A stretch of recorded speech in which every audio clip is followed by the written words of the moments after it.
जय हिंद। आप सभी को नमस्कार। आशा करता हूँ आप सब बहुत ही अच्छे हैं और पूरी मेहनत से आप लोग लगे हुए। समय कम है, जितने लोग भी बिहार दरोगा देने वाले हो आपका काउंटडाउन स्टार्ट है। ठीक है, अब याद रखिएगा भेड़ की चाल नहीं चलना है। ठीक है, आपको अपने हिसाब से अपना प्रॉपर स्ट्रेटेजी बनाना है और वन माइंड होके ब्लाइंडली उस चीज को फॉलो करके सिलेक्शन आपका लेना है। एक और चीज हम बता दें, देखिए जो साइंस का, क्योंकि सबसे ज्यादा क्वेश्चन जो होगा वो आपका साइंस का आने वाला 18 से 22 या 25 क्वेश्चन तक भी ये जा सकता है, बट इतना तो आप जरूर है कि 18 और 19 क्वेश्चन डन है कि आपका साइंस का रहेगा। तो उसके लिए हर दिन हम आपका स्टेटस पे क्वेश्चंस डालते हैं। ठीक है, इवन हम आपका कम्युनिटी पोस्ट में भी डालते हैं। याद रखिएगा एक भी क्वेश्चन ऐसा नहीं है जो आपके एग्जाम से रिलेटेड नहीं है।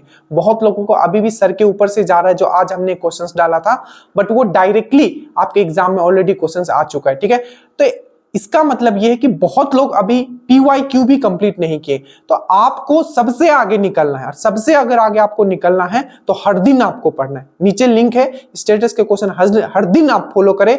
जिस लेवल पे स्टेटस में क्वेश्चंस आपके डल रहे हैं, ठीक है, और स्टेटस का PDF बना के फिर से आपको ग्रुप में भी डाला जा रहा है जो श्योर सिलेक्शन ग्रुप है, दोनों का जुड़ने का लिंक नीचे है, नंबर सेव कर लीजिएगा। स्टेटस के क्वेश्चंस आपको दिखेंगे, बेहतरीन एक्सप्लेनेशन, प्रॉपर डायग्राम के साथ आपको साइंस का एक्सप्लेनेशन दिया जा रहा है। इकोनॉमिक्स में आपको अगेन आपको 7 से 8 क्वेश्चंस रहेंगे। ठीक है, मैं फिर से कहता हूं उतना ही पढ़िएगा किसी भी सब्जेक्ट को, ताकि एग्जाम से पहले पूरा का पूरा सब्जेक्ट आप रिवाइज कर पाओ, समेट पाओ। अगर हर चीज आप समेटने के चक्कर में रहोगे कुछ भी हाथ में नहीं आएगा। एग्जाम में इतने क्वेश्चंस आपके रहेंगे कि आप इजीली इस एग्जाम को निकाल लोगे, but easy and moderate questions आपको गलत नहीं करना है। इजी एंड मॉडरेट क्वेश्चंस गलत नहीं करना है। और वो कैसे होगा? रिवीजन करना। स्टार्ट करते हैं। टोटल 7 वीडियो, ये 8 नंबर का वीडियो है आपका। टोटल 12 टॉपिक हम लोग करने वाले इकोनॉमिक्स में, उससे ज्यादा हमें नहीं करना है। 8 क्वेश्चंस आएगा, 6 क्वेश्चंस आप इजिली करके आप आओगे। ठीक है, 1275 का रिकॉर्ड है, उसमें से एक क्वेश्चन आपके नोट्स और वीडियो से बाहर गया था, वो भी हम लोग सिर्फ 3 घंटे का वीडियो हमने बनाया था इकोनॉमिक्स का। इस बार हम थोड़ा डिटेल में लेके चलना, एकदम आराम से केयरफुली आपको पढ़ना है। और एक चीज है, देखिए अभी आपको प्रैक्टिस सेट भी लगाना है, तो 6 प्रैक्टिस सेट हमने ऑलरेडी यूट्यूब पे भी डाला है एकदम एग्जाम पॉइंट ऑफ व्यू से, तो उससे अपने आप को आप चेक भी कीजिए। उसका भी प्लेलिस्ट का लिंक हम नीचे आपको दे देंगे। स्टार्ट करते हैं। टोटल जितने भी वीडियोस हो चुके हैं इकोनॉमिक्स का आप देख लीजिए, ज्योग्राफी भी हमने आपको करवा दिया है। देखिए, तो आज जो है ये पार्ट 2 है, हम लोग बैंकिंग पढ़ रहे हैं। तो और इससे पहले जो हमने कंप्लीट किया है, जितने भी कंसेप्चुअल चीजें होते हैं रिलेटेड टू बैंकिंग, वो हमने आपको यहाँ कंप्लीट करवाया था। तो बहुत इंपॉर्टेंट है, reverse repo rate, bank rate, SLR, ये सब किस तरीके से जो आपका RBI है, वो आपका जो मौद्रिक नीति है, मॉनेटरी पॉलिसी है उसका, ठीक है, किस तरीके से जो बाजार में तरलता होता है, लिक्विडिटी होता है, उसको किस तरीके से कंट्रोल करती है, मैंने ये आपको समझाया था।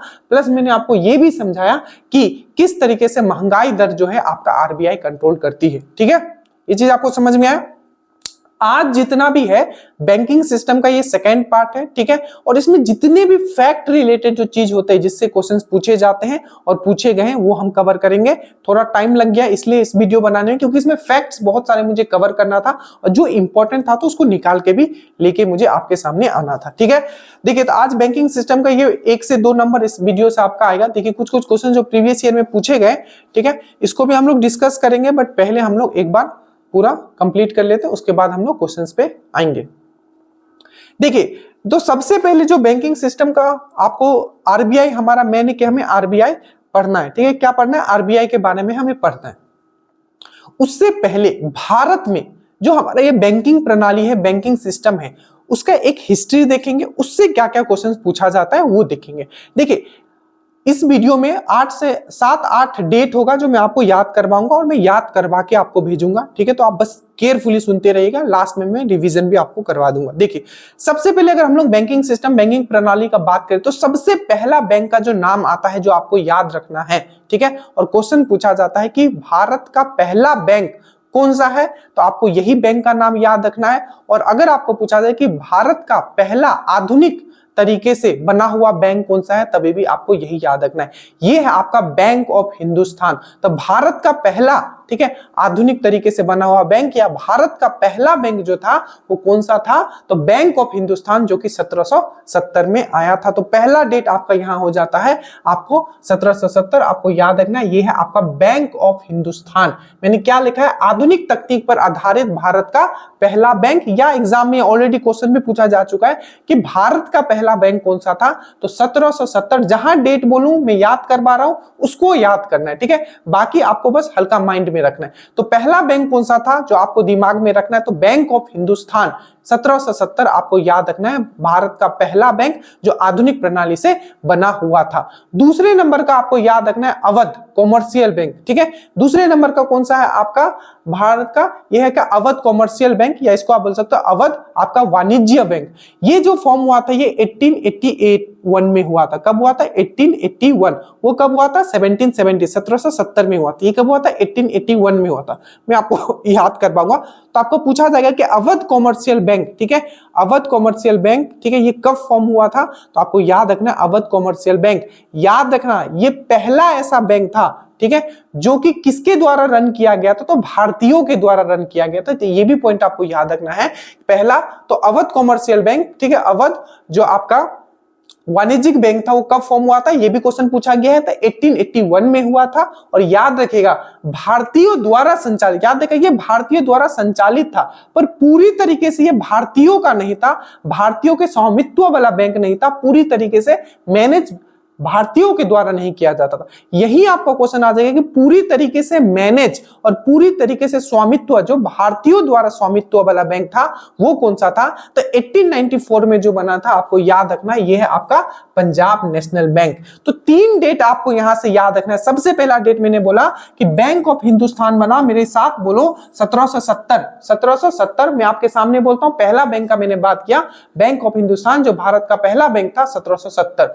दूसरा मैंने बोला 1881, ठीक है, तो दूसरा बैंक मैंने बोला 1881 जो कि कौन सा था, अवध कॉमर्शियल बैंक, जो कि भारतीयों द्वारा संचालित था। बट अगर आपको पूछे कि भारतीयों द्वारा पूरी तरीके से मैनेज्ड और भारतीयों द्वारा स्वामित्व वाला जो बैंक था, आपका भारतीयों द्वारा ओन्ड वाला जो बैंक था, जिसको भारतीय ओन्ड करते थे, स्वामित्व रखते थे, वो कौन सा था, तो आपको याद रखना है वो है आपका कौन सा, 1894 में बना था आपका, वो है आपका पंजाब नेशनल बैंक। तो 3 डेट याद रखना है, एक 1770 जो कि है आपका bank of Hindustan, bank of Hindustan. दूसरा मैंने बोला 1881 कॉमर्शियल, कौन सा, अवध कॉमर्शियल बैंक, और आपका उसका बाद आपका पंजाब नेशनल बैंक। देखो ये ऐसा है ना मक्खन है जो मैंने आपको निकाल के आपको दे रहा हूं, पढ़ने के लिए बहुत सारा चीज है इकोनॉमिक्स में। नाबार्ड एक छोटा सा टॉपिक आपने पढ़ा होगा नाबार्ड, उसमें लंबा इतना लंबा टॉपिक, बट एग्जाम हमारा क्या डिमांड करता है, हम किस एग्जाम का प्रिपेयर कर रहे हैं उस हिसाब से पढ़ना है। स्टूडेंट पॉइंट ऑफ व्यू से मैं आपको पढ़ा रहा हूं, मैं ये बार बार ये चीज आपके सामने रखता हूं, ठीक है। तो ये है आपको याद रखना है, ये 3 पॉइंट आपको यहां याद रखना है। उसके बाद अगर हम लोग आगे जाए तो एक बहुत इंपॉर्टेंट बैंक का नाम अभी आप सुनते हो, ठीक है, इवन बीपीएससी में भी क्वेश्चन भी छपा था कि आपका कि भारत का सबसे बड़ा, ठीक है, वाणिज्य बैंक कौन सा है, बट याद रखिएगा गवर्नमेंट वाला, ठीक है। तो भारत का सबसे बड़ा, ठीक है, पब्लिक कॉमर्शियल बैंक कौन सा है, ठीक है, पब्लिक कॉमर्शियल बैंक कौन सा है आपको याद रखना है, तो वो है आपका एसबीआई, ठीक है। ये बीपीएससी का क्वेश्चन है कि आपका भारत का सबसे बड़ा पब्लिक कॉमर्शियल बैंक कौन सा है, तो वो है आपका कॉमर्शियल मतलब था वाणिज्य बैंक, तो भारत का पहला पब्लिक कॉमर्शियल बैंक कौन सा है, सबसे बड़ा पब्लिक कॉमर्शियल बैंक कौन सा है, एसबीआई। तो एक बार हम लोग एसबीआई के बारे में देखते हैं कि एसबीआई का हिस्ट्री क्या रहा है, उसके बाद आरबीआई पे आएंगे। देखिए सबसे पहले अगर हिस्ट्री ऑफ एसबीआई देखें तो एसबीआई के बनने से पहले 3 बैंक था। एक था बैंक ऑफ बंगाल, बंगाल में तो हो गई क्योंकि आपने देखा है कि जब भी ब्रिटिश आए थे तो बंगाल सबसे समृद्ध जगह था हर तरीके से। तो एक है बैंक ऑफ बंगाल, क्या था, बैंक ऑफ बंगाल। एक था आपका मुंबई, बैंक ऑफ मुंबई, और एक था बैंक ऑफ मद्रास। ये तीनों है, ठीक है, ये तीनों को क्या है, डेट है 1840 और 1843, ठीक है। तो इसको डेट आप बस थोड़ा सा दिमाग में रखिएगा, बट ये तीनों डेट बहुत इंपॉर्टेंट है, ठीक है। तो bank of Bengal, bank of Mumbai और बैंक ऑफ आपका मद्रास, ये तीनों बैंक को क्या कर दिया जाता है, मिला दिया जाता है, और इन तीनों बैंक को मिला के एक बैंक बनता है जिसको बोला जाता है इंपीरियल बैंक। इसका डेट आपको याद रखना है कि इंपीरियल बैंक का जो फॉर्मेशन हुआ था वो हुआ था 1921 में हुआ था। बहुत बहुत बहुत इंपॉर्टेंट है कि इंपीरियल बैंक का जो फॉर्मेशन हुआ था ये आपका 1921 में हुआ था। अब ध्यान दीजिए, bank of Bengal, bank of Mumbai और बैंक ऑफ मद्रास को मिला के क्या कर दिया गया, एक बैंक बनाया गया जिस बैंक का नाम दिया गया इंपीरियल बैंक। और ये इंपीरियल बैंक का फॉर्मेशन कब हुआ, 1921 में इंपीरियल बैंक का फॉर्मेशन हुआ। और यही इंपीरियल बैंक जो था, ठीक है, इसका क्या कर दिया गया, आपका राष्ट्रीयकरण कर दिया गया, नेशनलाइजेशन कर दिया गया 1955 में। याद रखना, इंपीरियल बैंक बना 1921 में और इंपीरियल बैंक का फिर से राष्ट्रीयकरण कर दिया गया 1955 में। और इसी का नाम चेंज करके, जो इंपीरियल बैंक था उसका नाम चेंज कर दिया गया क्या, स्टेट बैंक ऑफ इंडिया। इसलिए बहुत बार पूछा जाता है कि स्टेट बैंक ऑफ इंडिया का राष्ट्रीयकरण कब किया गया है, तो 1955 में। क्योंकि उसी राष्ट्रीयकरण मतलब क्या होता है, नेशनलाइजेशन मतलब क्या हो, नेशनलाइजेशन मतलब होता है कि कोई भी कंपनी जब उसको गवर्नमेंट अपने अंदर ले लेती है पूरी तरीके से, तो उसको हम लोग क्या बोलते हैं, राष्ट्रीयकरण, नेशनलाइजेशन बोलते हैं। तो आप यहां से क्या याद रखोगे, इंपीरियल बैंक 1921, ये 3 बैंक से बना था, बंगाल, मुंबई, मद्रास। 1921 में इंपीरियल बैंक और 1955 में इसका राष्ट्रीयकरण करके क्या कर दिया गया, नाम चेंज कर दिया गया और इसका नाम कर दिया गया स्टेट बैंक ऑफ इंडिया।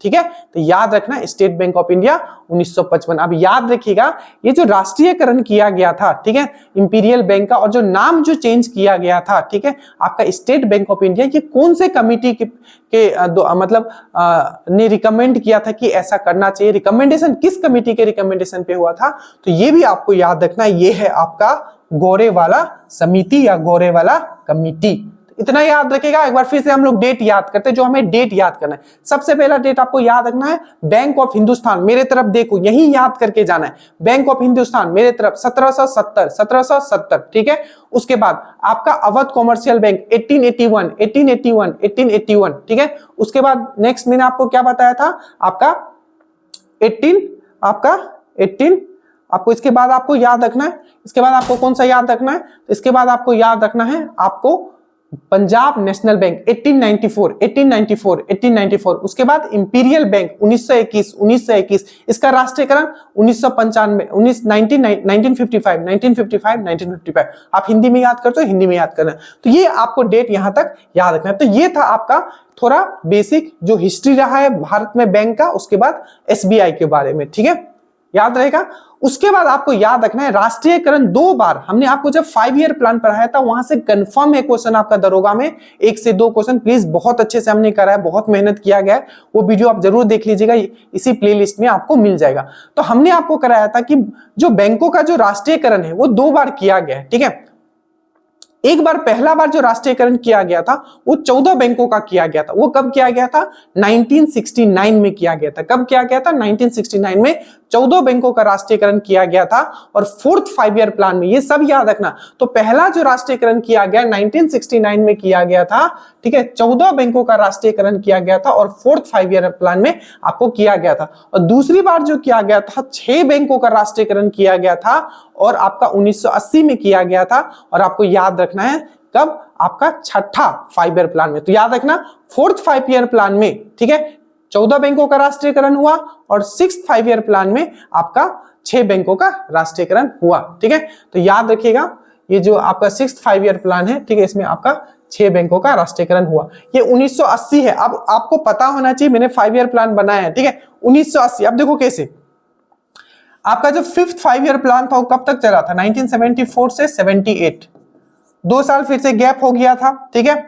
आपका रोलिंग प्लान चला था, तो 1980 से 1984, ठीक है। तो ये क्या था, आपका 6th 5 ईयर प्लान था। इसी में 2 चीज मैंने आपको समझाया था, एक तो 6 बैंकों का राष्ट्रीयकरण हुआ था, ठीक है, एक तो 6 बैंकों का राष्ट्रीयकरण हुआ था और एक एक्सिम बैंक का फॉर्म हुआ था 1982 में, ठीक है। याद आया क्या हुआ था, एक्सिम बैंक का फॉर्म हुआ था 1982 में। तो 2 चीज मैंने आपको कराया था कि 6th 5 ईयर जो प्लान था, एक तो 6 बैंकों का राष्ट्रीयकरण हुआ 1980 से 1984 और एक मैंने बताया था एक्सपोर्ट इंपोर्ट बैंक, जिसको बोला जाता है एक्सिम बैंक। ये भी क्वेश्चन पूछा जा चुका है, ये कब फॉर्म हुआ था, तो 1982।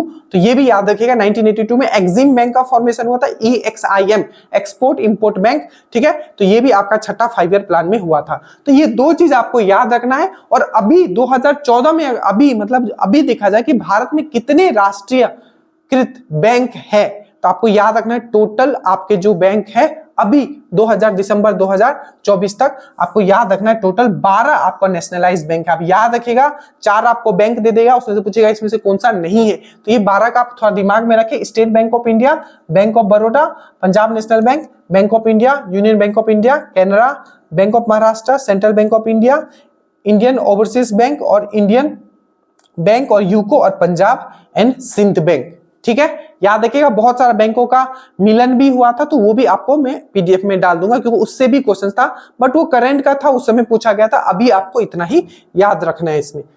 इसके बाद आता है आपका आरबीआई, जो सबसे मोस्ट इंपोर्टेंट है, जिससे हर साल आपके दरोगा में क्वेश्चंस बनते हैं।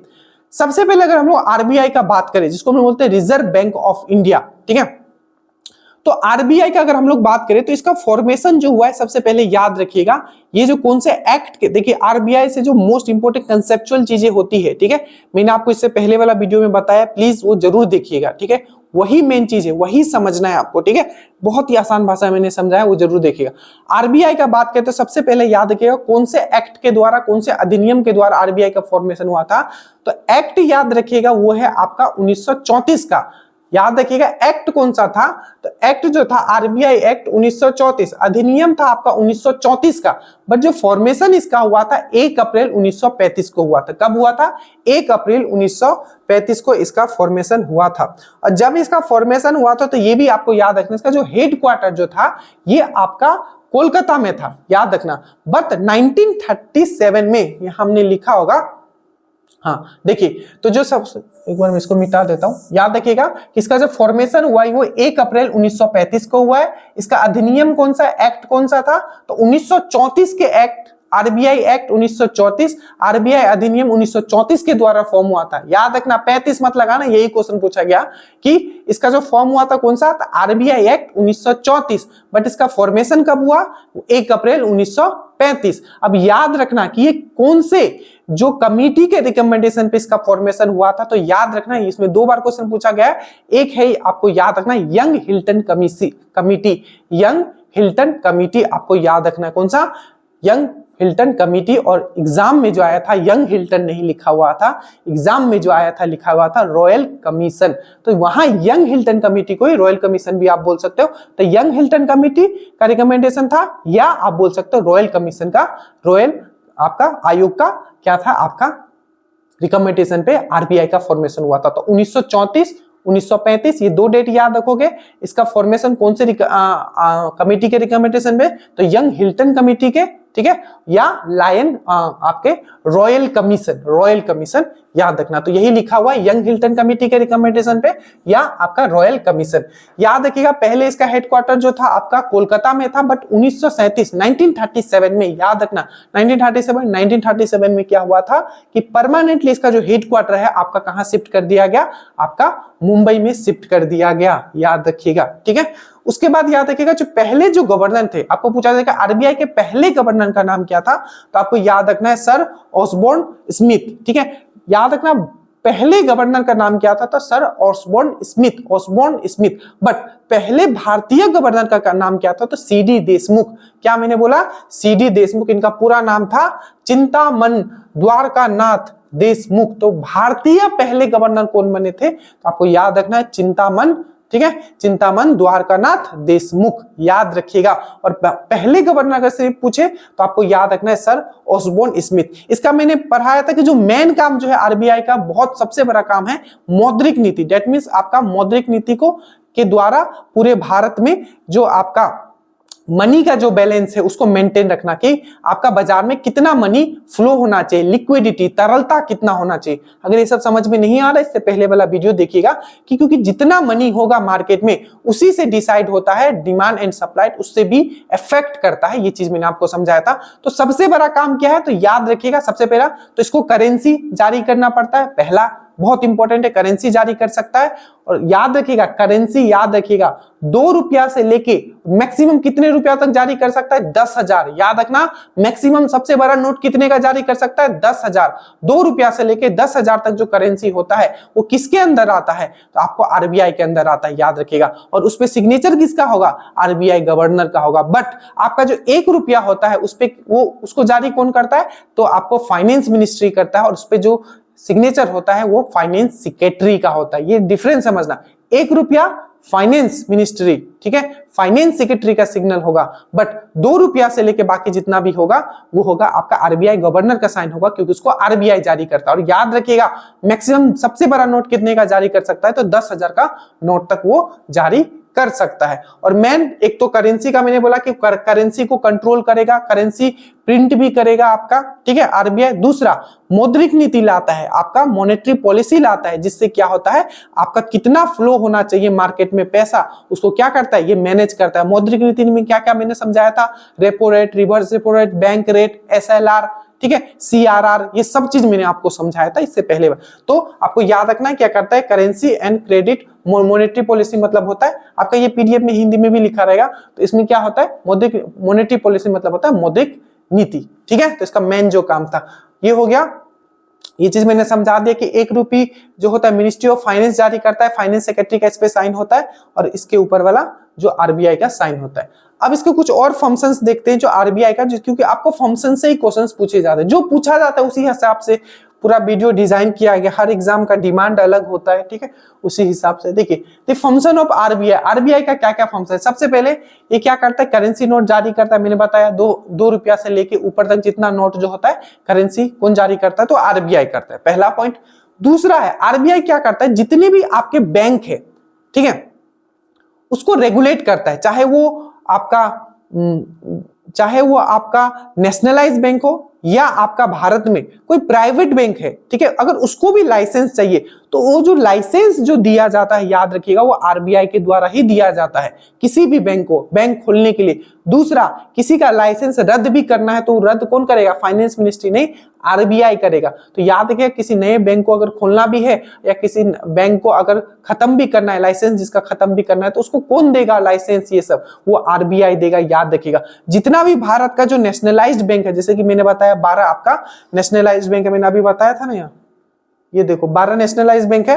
तो ये जो नेशनलाइज्ड बैंक है इसको कंट्रोल कौन करेगा, कंट्रोल फिर कैसे करेगा, मॉनेटरी पॉलिसी लाके कितना मार्केट में पैसा जाना चाहिए, क्योंकि जो आरबीआई है वो डायरेक्टली खुद मार्केट में जाके आपको पैसा नहीं देता है, याद रखिएगा।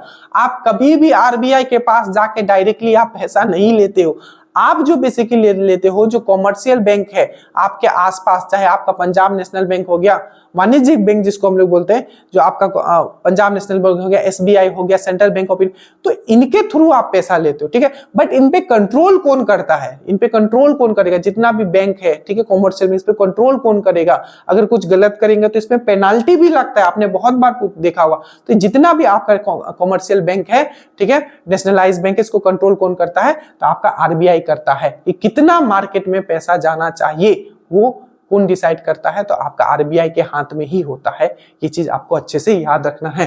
तो आरबीआई रेगुलेटरी बॉडी ऑफ एक गवर्नमेंट बैंक, जितना भी गवर्नमेंट बैंक है, प्लस याद रखिएगा इसको बैंक ऑफ बैंक भी बोला जाता है। क्यों बैंक ऑफ, आपको पूछा जाएगा, ऑप्शन में दिया रहेगा कि बैंक ऑफ बैंक किसको कहा जाता है, तो सेंट्रल बैंक ऑफ इंडिया ऐसे ऐसे दिया होगा, तो आपको मारना है बैंक ऑफ बैंक जो बोला जाता है वो आरबीआई को बोला जाता है। क्योंकि मैंने आपको समझाया था कि बैंक भी आरबीआई के पास जाती है, वहां से पैसा लेती है, फिर वो आपको मार्केट में उसको डिस्ट्रीब्यूट करती है। तो बैंक ऑफ बैंक किसको बोला जाता है, आरबीआई को। गवर्नमेंट का बैंक किसको बोला जाता है, तो आरबीआई को। क्यों, क्योंकि गवर्नमेंट को भी अगर मान लीजिए अगर जो आपका कोरोना आ गया था, उस समय गवर्नमेंट को पैसा की जरूरत थी, तो आरबीआई ने गवर्नमेंट को पैसा दिया था। तो गवर्नमेंट का बैंक भी ये है, बैंक ऑफ बैंक भी ये है, आपको अच्छे से याद रखना है, ठीक है। It is a bank of government of India हो गया। और याद रखिएगा इसका नेक्स्ट जो काम है विदेशी मुद्रा, याद रखिएगा ये क्वेश्चन पूछा जाता है कि इसमें से कौन सा काम आरबीआई का नहीं है, ध्यान से जो समझा रहा हूं, ठीक है। तो फॉरेन रिजर्व, देखिए हमारे देश में फॉरेन रिजर्व होना बहुत जरूरी है। अगर फॉरेन रिजर्व नहीं होगा तो हमारा देश दिवालिया भी घोषित किया जा सकता है। बोलो क्यों, क्योंकि फॉरेन रिजर्व से ही हम जब बाहर से कुछ चीज इंपोर्ट करते हैं, क्योंकि बहुत सारी चीजें हम लोग बाहर से इंपोर्ट करते हैं, तो पैसा से इंपोर्ट नहीं करेंगे, हम क्या करते हैं, जो फॉरेन रिजर्व है, ठीक है, उस, क्योंकि जो भी चीज होगा क्या होगा, डॉलर में हम लोग बाहर से मंगाते हैं, तो फॉरेन रिजर्व भी हमारे, जितना फॉरेन रिजर्व होगा हमारा जो बैलेंस ऑफ पेमेंट है, ठीक है, मतलब आप सिंपल भाषा में आप ये समझो कि जो जितना फॉरेन रिजर्व होगा हमारे देश में, ठीक है, वो हमारे देश के लिए उतना अच्छा होगा, हमारा क्या करने के लिए, व्यापार करने के लिए। तो इसलिए जो फॉरेन रिजर्व होता है उसको भी मैनेज कौन करता है भारत में, आप सुनते भी होंगे डे बाय डे कि इतना फॉरेन रिजर्व बढ़ गया है हमारे देश में। तो फॉरेन रिजर्व ठीक है, टू प्रोटेक्ट फॉरेक्स रिजर्व या विदेशी मुद्रा का भंडारण का रक्षा करती है, याद रखिएगा ये भी है, ठीक है। It manage the exchange rate of रूपी। देखिए जो अभी देखते हो कि डॉलर के हिसाब से इतना एक डॉलर के 83 रुपीस है, ठीक है। तो ये जो एक्सचेंज रेट है कि इतना एक रुपया का इतना वैल्यू बढ़ रहा है, देखो ये पूरी तरीके से आरबीआई नहीं कर सकता है कि एक रुपया का इतना डॉलर होगा, ये पूरी तरीके से आरबीआई नहीं कर सकता है। ये बेसिकली क्या होता है, डिमांड एंड सप्लाई पे डिपेंड करता है। बट हाँ कुछ हद तक जो ये एक्सचेंज रेट है, याद रखिएगा कुछ हद तक जो एक्सचेंज रेट है वो आरबीआई मैनेज करता है, ठीक है, इतना आपको दिमाग में रखना है, ठीक है। It provide clearing house service to bank. ये क्लियरिंग हाउस क्या होता है, देखिए क्लियर, जैसे कि आप देखो हिंदी में भी मैं समझा रहा हूं, इंग्लिश में तो खैर लिखा हुआ है। क्लियरिंग हाउस का मतलब क्या है कि मैंने बोला कि जो आपका आरबीआई है एक क्लियरिंग हाउस है। देखो जैसे कि आप कोई आप एक क्या हो, एक प्रॉपर्टी डीलर हो, ठीक है, आप एक प्रॉपर्टी डीलर हो, आपको किसी ने चेक दिया, तो आपको डायरेक्टली अगर मैं चेक दे दूं तो चेक से थोड़ी ना आपको पैसा मिलेगा। मैंने आपको चेक दिया और उस चेक को आप लेके कहां जाओगे, आप जाओगे बैंक में, और बैंक में वो चेक क्या होगा, क्लियर होगा। तो मेनली जो क्लियरिंग का काम है सबसे ज्यादा एसबीआई करती है, ठीक है। बट ये जो क्लियरिंग हाउस है इसमें भी एक बहुत बड़ा रोल जो होता है वो आरबीआई का होता है, क्योंकि जो कमर्शियल बैंक है वो फिर किसके पास जाते हैं, तो वो जो जाते हैं आरबीआई के पास ही जाते हैं। तो एज ए ये क्लियरिंग बहुत ही अच्छे से मैं समझाते हुए चल रहा हूं ताकि आपको कोई प्रॉब्लम ना हो। तो क्लियरिंग हाउस का भी काम करता है। ये है आपका लिक्विडिटी मार्केट, ये तो मैंने बहुत ही डिटेल में इससे पहले मैंने समझा, क्योंकि सबसे बड़ा काम तो यही है कि बाजार में जो तरलता है, जो लिक्विडिटी है उसको ये मैनेज करता है, क्योंकि लिक्विडिटी से ही डिसाइड होता है कि महंगाई कितना बढ़ेगा घटेगा। इसमें लिक्विडिटी, तरलता, बाजार में कितना पैसा है ये कौन मैनेज करेगा, तो आरबीआई करेगा, तो उसको बोलता है लिक्विडिटी, तरलता, ठीक है। इससे पहले वाला वीडियो आप जरूर देखिएगा, तो याद रखना ये सब चीज, ठीक है। उसके बाद करेंसी नोट ये जारी करता है, मैंने चीज आपको बता दिया, और अवमूल्यन भी करता है। जैसे कि आप देखते होगे कि हाँ हमारा जो वैल्यू है पैसा का, ठीक है, ये कम कर दिया गया है कंपेयर टू डॉलर, ये डिवैल्यूएशन जिसको बोलते हैं, अवमूल्यन बोलते हैं। तो ये क्यों किया जाता है, आप ये भी दिमाग में आओगे। तो ये भी जो काम होता है ये किसका काम होता है, तो ये आरबीआई का। अब क्यों किया जाएगा, देखो जब भी हमारे पैसे का वैल्यू डाउन होगा, डेट मींस क्या होगा, बाहर से ज्यादा लोग खरीदने आएंगे। पैसा का वैल्यू डाउन हो गया मतलब क्या हो गया, यहाँ का चीजें उनके लिए सस्ता होगा खरीदना, ठीक है। मान लीजिए कि एक रुपया का आज जो वैल्यू है 83 रुपये से मान लीजिए, ठीक है, और कल में एक रुपया का वैल्यू 100 मतलब एक डॉलर का जो वैल्यू है अभी 83 रुपीस है मान लीजिए, और मैं अगर कुछ ऐसा सिस्टम हो कि एक डॉलर का वैल्यू अगर एक रुपया ही हो जाए, तो पहले वाला कंडीशन सही था कि अभी वाला कंडीशन, तो पहले वाला कंडीशन सही था। क्यों, क्योंकि उसमें वैल्यू डिवैल्यूएशन कर दिया गया, मतलब हमारा पैसा का वैल्यू गिर गया है। अभी के हिसाब से देखो तो एक डॉलर 83 रुपीस है, तो क्या हो गया, और मान लो कि एक डॉलर में 100 रुपया कर देता हूं, तो क्या क्या डिवैल्यूएशन कर दिया गया, एक डॉलर इक्वल टू 100 रुपया, तो क्या हो गया, डिवैल्यूएशन हो गया। मतलब जो बाहर जो डॉलर है उससे वो अब भारत में जब आएंगे तो वो और ज्यादा चीज आपका खरीद सकते हैं, क्या कर सकते हैं, ज्यादा चीज आपका खरीद सकते हैं। तो वो ज्यादा यहाँ क्या होगा, खरीद यहाँ से ज्यादा होगा, लेकिन एक्सपोर्ट ज्यादा होगा। और जब एक्सपोर्ट किसी देश से ज्यादा होने लगता है तो वहां का वो बैलेंस ऑफ पेमेंट बहुत ही अच्छा होता है, या सिंपल भाषा में समझो तो आपका वहां के लिए, देश के लिए, ठीक है, वो बहुत ही सही रहता है बैलेंस ऑफ पेमेंट मेंटेन करने के लिए, ठीक है।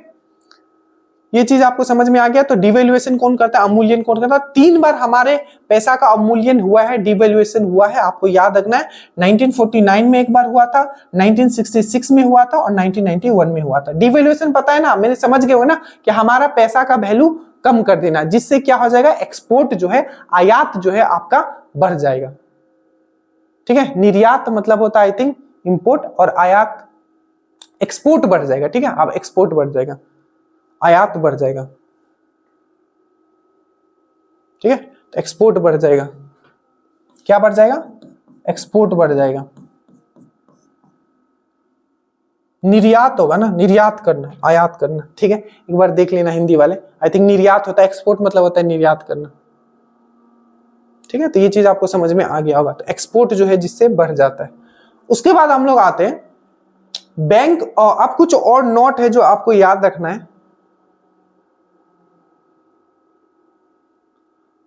बैंक, अब एक क्वेश्चन आपको पूछा जाता है कि कौन सा बैंक को, ठीक है, कौन सा बैंक को आपका मदर ऑफ सेंट्रल बैंक कहा जाता है, मतलब किस देश का बैंक को, ठीक है, जननी बोला जाता है सेंट्रल बैंक का। तो आपको याद रखना है बैंक ऑफ जो इंग्लैंड है, ठीक है, बैंक ऑफ इंग्लैंड को क्या कहा जाता है, मदर ऑफ सेंट्रल बैंक। तो आपको पूछा जाएगा कि मदर ऑफ सेंट्रल बैंक किसको कहा जाता है, मदर ऑफ सेंट्रल बैंक। तो आपको याद रखना है बैंक ऑफ इंग्लैंड को। ये कुछ पॉइंट है, एक ये पॉइंट आपका मिस हो गया था। एक और फंक्शन है आपका आरबीआई का कि ये ट्रेजरी बिल सोल्ड करती है। आप बोलोगे सर ट्रेजरी बिल क्या होता है, ठीक है, तो ट्रेजरी बिल मतलब होता है आपका, ठीक है, ट्रेजरी बिल मतलब होता है राजकोष विपत्र। ट्रेजरी बिल जो होता है, देखिए सिंपल है, जब भी गवर्नमेंट को पैसा चाहिए होता है तो बहुत सारा बॉन्ड भी जारी करता है और आपको बोलता है कि आप बॉन्ड खरीदिए, ये बॉन्ड है, गवर्नमेंट का बॉन्ड है और आपको ये बॉन्ड खरीदे, आगे चल के आपको और ज्यादा पैसा मिले। उसी तरीके का एक ट्रेजरी बिल होता है। जब भी गवर्नमेंट को पैसा राइज करना है, ठीक है, उसको पैसा जब चाहिए तो ट्रेजरी बिल जारी करती है। और वो जो ट्रेजरी बिल है आखिर ये सोल्ड कौन करता है, तो याद रखिएगा ट्रेजरी बिल जो बेचा जाता है गवर्नमेंट के तरफ से, किसके द्वारा किया जाता है, तो आपको याद रखना है आरबीआई के द्वारा। सिंपल भाषा में समझो कि ट्रेजरी बिल क्या है, आप क्या खरीद रहे हो, कोई बॉन्ड खरीद रहे हो जिसको आगे आप बेचोगे तो आपको ज्यादा पैसा मिलेगा, और उसको सोल्ड कौन करता है, गवर्नमेंट की तरफ से, तो आपका आरबीआई करता है, ठीक है। और याद रखिएगा जितने भी आपके वाणिज्य बैंक है वो आपके संघ सूची में आते हैं, यूनियन लिस्ट में आते हैं, ये भी पॉइंट आपको याद रखना है। और याद रखिएगा जितना भी आपका जो वाणिज्यिक बैंक है, जितना भी आपका कॉमर्शियल बैंक है, जैसे कि आपका किसी बैंक में पैसा जमा है, मान लीजिए कि एसबीआई में या आपका सेंट्रल बैंक में, तो जो आपको रेट ऑफ इंटरेस्ट है ये कौन डिसाइड करता है, तो आपका कॉमर्शियल बैंक नहीं करता है, ये भी आरबीआई के द्वारा किया जाता है, एकदम ध्यान रखिएगा, ठीक है, मेनली। तो याद रखिएगा जितने भी आपको सिंपल क्वेश्चन पूछा जाएगा, बहुत बड़े क्वेश्चन पूछा भी जा चुका है कि जितने भी आपके वाणिज्य बैंक है उसमें जो आपका सेविंग अकाउंट होता है, क्योंकि आप लोग का सेविंग अकाउंट होगा, ठीक है, करंट अकाउंट मेनली जो होता है बिजनेस ओनर्स लोग रखते हैं, ठीक है, तो आपको याद रखना जो सेविंग अकाउंट है उसमें जो इंटरेस्ट रेट होता है वो डिसाइड कौन करता है, तो आरबीआई। ट्रेजरी बिल सोल्ड कौन करता है, तो आरबीआई, ठीक है, ये हो गया। उसके बाद रूपी का जो सिंबल है, रूपी का जो आप सिंबल देखते हो रॉ टाइप का जो होता है, इसको कब लाया गया था, तो 2010 में लाया गया था। और इस सिंबल को किसने दिया था, किसने बनाया था, तो उनका नाम था उदय, डी उदय, ये भी याद रखिएगा, ये भी क्वेश्चन पूछा गया। आरबीआई का जो प्रिंटिंग प्रेस है वो 4 जगह है, क्या है, आरबीआई का जो प्रिंटिंग प्रेस है वो 4 जगह है, जो आपको याद रखना है। पहला आपको याद रखना है, पहला आपको क्या याद रखना है, आरबीआई का जो प्रिंटिंग प्रेस है वो 4 जगह है, आपको ये चीज याद रखना है।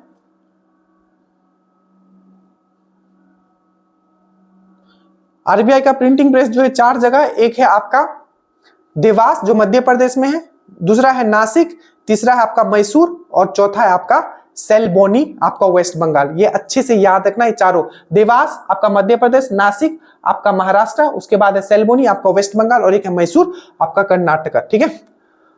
उसके बाद आपको याद रखना कि ओल्डेस्ट सेंट्रल बैंक, ठीक है, ओल्डेस्ट सेंट्रल बैंक कौन सा है, ठीक है, ओल्डेस्ट सेंट्रल बैंक। तो आपका जो ओल्डेस्ट सेंट्रल बैंक है आपको याद रखना है, ये है आपका, ये स्वीडन का। आपको पूछा जाएगा कि सबसे ओल्डेस्ट सेंट्रल बैंक कौन सा है, तो इसका नाम है सेब्रेजिस रिक्स, ठीक है, सेब्रेजिस रिक्स, ये जो है आपका स्वीडन का है। तो आपको याद रखना है 1668 में डायरेक्टली क्वेश्चन आपका छपेगा, स्टैटिक जीके ले लो आप, चाहे किसी भी फॉर्म में छप सकता है कि सबसे ओल्डेस्ट बैंक कौन सा है, तो सेब्रेजिस रिक्स, और ये आपका स्वीडन में है 1668, सबसे ओल्डेस्ट बैंक आपका स्वीडन में है सेब्रेजिस रिक्स, ठीक है।